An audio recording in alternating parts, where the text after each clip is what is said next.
మనందరికీ తెలుసు సౌండ్స్ ఎంత ఇంపార్టెంట్. మూవీకైనా వీడియోస్కైనా సరే సౌండ్స్ అండ్ బ్యాక్గ్రౌండ్ మ్యూజిక్ అనేది చాలా ఇంపార్టెంట్ అండ్ కీ రోల్ని ప్లే చేస్తుంది. నేను నమ్మట్లేదా? అయితే ఎగ్జాంపుల్కి ఈ వీడియో చూడు.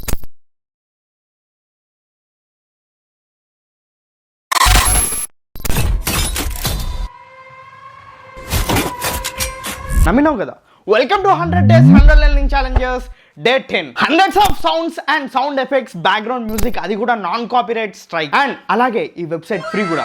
జస్ట్ వెబ్సైట్లోకి వెళ్ళండి, బటన్స్ మీద క్లిక్ చేస్తూ మీకు నచ్చిన సౌండ్ని వినండి, ఫ్రీగా డౌన్లోడ్ చేసుకోండి. కామెంట్ బాక్స్లోకి వెళ్ళి కామెంట్ అండ్ సౌండ్ చేయండి. పర్సనల్గా నేనే ఈ వెబ్సైట్ని మీకు డిఎం చేస్తాను. అండ్ ఇలాంటి మంచి మంచి కంటెంట్ కోసం సబ్స్క్రైబ్ చేసుకోండి కామ్రేడ్ గ్రోని.